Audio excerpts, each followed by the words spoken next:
Well, John Torode is here now. You know, I do love a man who appreciates food. And you love your grub. I do love my grub, yeah. I'm really fortunate I love my grub. I've got a good job for somebody who loves their grub. It's a fantastic job. It's great. And it's a brilliant series. And it's kind of... In this one, it was more about sort of going back to basics, though, wasn't it? There wasn't as much, you know, like dry ice and things and frippery. I think a lot of people sort of got rid of the science thing. I think that molecular gastronomy, as it was called, has all disappeared. And I think people realise that if you go back to the classics and you do them really well, they're just fantastic. And the reason they're a classic is because they've been tried and tested and they're proven to be just a crowd pleaser. Exactly. You know, and you know, sometimes it's nothing better than a fantastic cottage pie, but done really well, it can be more than just a cottage pie, if that makes sense. No, that's true, and you can put your own wee twist on it as well. And I always think if you can do something like that, you can do almost anything.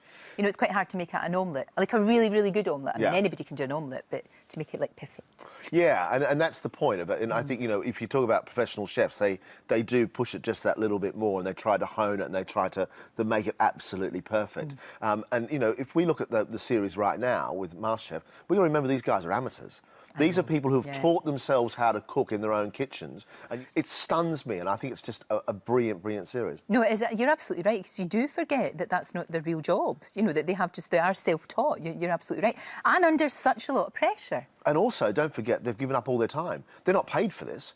You know, this takes 2 or 3 months to, you know, come together. So you start off the series and you're still going all the way through until January, which means how do you do that and try and hold down a job and think about food and the pressure that we put them under and keep on coming up with ideas? That's really good, isn't it? So I have you know, a lot of admiration and a lot of respect for all the people who do MasterChef. Very much so. You know, and they should be really proud of what they achieve. For sure. And I love the double act with you two. I mean, you've obviously known each other for ages. You finish each other's sentences. It's kind but we don't socialise. But you're going to be his best man, though. I am going to be his best man, yes, I am. Later on this year when he gets married. And I'm halfway through my speech. Oh, I'd pay money to hear that speech. Well, yeah, we'll see how it goes. And you know how, you know, you've never been tempted to do things like Strictly Come Dancing or anything like that. You know, obviously, Greg did it, but you're not so into that. Would you ever be tempted to do that sort of thing? No, I would love to learn. I'm with you. I'd love to learn how to dance properly, but I don't really want to do it in front of the nation. Thanks very much. Yep. You know what I mean? And actually, the spandex and the glitter ball thing, I don't know. No. Shiny things are all right, but I don't... Just leave it to him. Just leave it to him. Yeah. How's your lovely Lisa? Because obviously we know her very well because she's been in the show before, cooking beautifully for us. She is great. She is just lovely. She's lovely to me. She looks after me. We have a great time. It's just, it's really, really good. We are, you know, it's pretty special, actually. It is very special. And who cooks, though? Because she's a fantastic cook. Well, we sort of, we don't really even take it to turn. It just happens.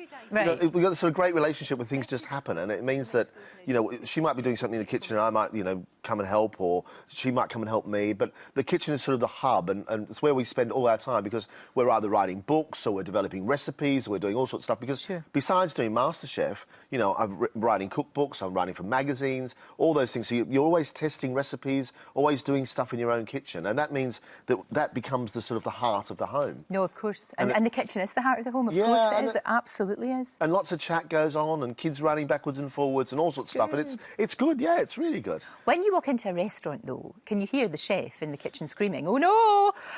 Help!" It's funny, I think, that the people who run very good restaurants are never concerned, because they run very good restaurants. And I was saying to you before about I went to this amazing Thai restaurant on Tuesday night, and the food was unbelievably delicious. Oh, sounds great. And the guy who was cooking, I know well, because he was on MasterChef, and he was just really pleased I was there. Not concerned in any way, because he was very, very proud of his food. His food's very, very good, so there was no concern at all. Ah, OK, so he knows it's all right. And I think that's the point, isn't it? Yeah. The good chefs, good restaurateurs, know what they're doing, so they're not concerned at all.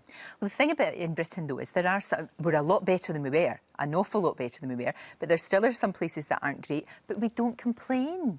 We're not very good at complaining. I never complain. If I get something, I go, I'm just not going to come back. And that's really bad, isn't it? Because we should give them the opportunity to be better. Yeah, and it must be really gutting for people who run businesses to see it on social media when somebody actually was inside their establishment and doesn't actually say anything, but then walks out the door and says, oh, it was rubbish. Why don't we... people, I wish people wouldn't use social media like that. I wish they would use it for communication and for being joyous. But if they're going to complain on social media, please complain to the customer, to the owner. Exactly. You know? John, joy to see you, and it's tonight, 8 o'clock on BBC One. Yeah, and then it's finals week next week, and it's on every day except for Tuesday.